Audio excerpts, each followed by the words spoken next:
commence devant le palais de Thèbes. Antigone, notre héroïne, se confie à sa sœur Ismène. Le roi Créon, leur oncle, a décrété que leur frère Polynice, accusé de trahison, ne doit pas être enterré. Une décision terrible qui condamne son corps à être dévoré par les animaux. Mais Antigone, fidèle à ses convictions et à l'amour qu'elle porte à son frère, annonce qu'elle va braver cette interdiction. Ismène, effrayée par la loi des hommes, refuse de l'aider. Antigone, elle, est prête à agir seule, quitte à en payer le prix.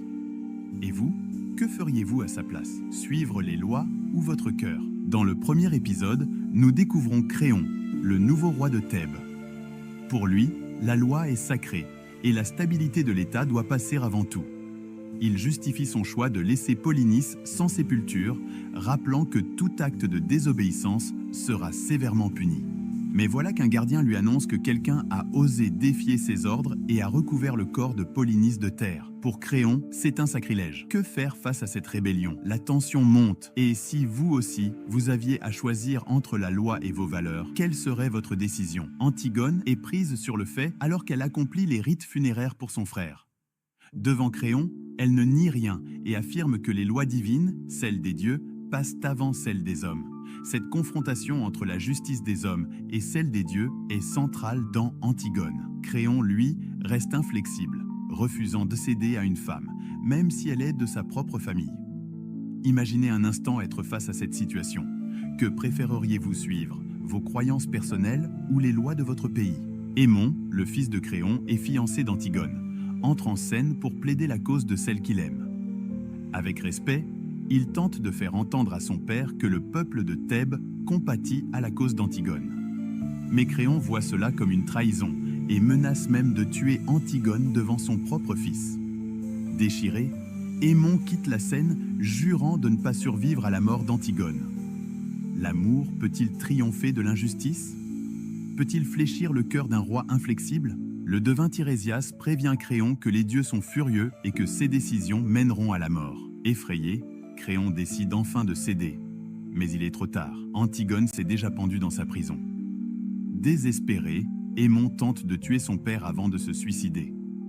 Et Eurydice, la femme de Créon, se donne également la mort en apprenant la tragédie.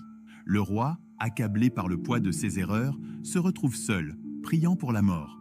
Cette fin tragique nous rappelle que la fierté et l'entêtement peuvent mener à la ruine. Et si on passait à la présentation des personnages de la tragédie de Sophocle? Commençons par notre héroïne, Antigone. Ce n'est pas juste une héroïne classique, c'est la figure ultime de la rébellion. Dès le début, elle a un objectif en tête, honorer son frère Polynice, même si ça implique de désobéir à l'ordre du roi Créon. Pourquoi? Parce qu'elle croit qu'il y a des lois plus importantes que celles des hommes, les lois divines. Puis il y a Ismène. Elle, c'est celle qui veut juste éviter les ennuis pendant qu'Antigone met le feu aux poudres. Elle est prudente, réaliste et franchement, elle a peur. Et on la comprend. Le roi Créon n'est pas exactement du genre à pardonner facilement. Ismène, elle veut juste rester en vie et éviter de défier l'autorité. Son célèbre « Nous sommes des femmes, nous ne pouvons pas lutter contre des hommes » en dit long. Elle sait pertinemment qu'elles n'ont pas de pouvoir dans ce monde dominé par les hommes. Mais malgré tout, son amour pour Antigone est évident. Même si elle ne se joint pas à elle au départ, elle finit par vouloir mourir avec sa sœur, regrettant de ne pas l'avoir soutenue plus tôt. Et puis, on a Créon, le roi de Thèbes, qui représente l'ordre et l'autorité. Son credo? La loi avant tout. Il interdit l'enterrement de Polynice parce qu'il le considère comme un traître. Mais son obsession pour la stabilité de la cité le rend aveugle à toute compassion. Créon est convaincu qu'il ne peut pas se permettre de montrer la moindre faiblesse, même face à sa propre famille. Le problème avec Créon, c'est son orgueil. Il est immense. Il croit pouvoir se substituer aux dieux et imposer sa volonté, peu importe les conséquences. Et c'est là que ça se gâte pour lui. Quand Tirésias, le devin, lui prédit une catastrophe s'il persiste dans son entêtement, Créon hésite. Mais c'est trop tard. Les dieux, comme la tragédie grecque elle-même, ne pardonnent pas. Aimon, le fils de Créon, qui est également le fiancé d'Antigone, est pris entre deux feux. Il aime Antigone profondément, mais il respecte aussi son père. Au début, Aimon tente de raisonner Créon avec douceur, en essayant de lui faire comprendre qu'il est possible d'être un roi juste sans pour autant écraser l'humanité. Mais lorsque Créon s'obstine à condamner Antigone, Aimon bascule. Il n'est pas seulement un amoureux éperdu. Aimon symbolise la jeunesse et la justice morale. Il s'oppose à l'autorité arbitraire de son père, et cette opposition finit par le conduire à une tragédie inévitable. Sa mort, tout comme celle d'Antigone, symbolise l'effondrement des tentatives de conciliation entre l'amour et la loi. Premier point essentiel dans Antigone, la distinction entre le légal et le légitime. Vous savez, quand Créon décide de refuser l'enterrement de Polynice, c'est totalement légal, enfin dans la logique de la cité de Thèbes. Mais Antigone, eh bien, elle voit ça comme une injustice morale et légitime. Elle est prête à aller jusqu'au bout, même si c'est risqué. Parce que dans sa tête, honorer son frère, c'est au-dessus de tout.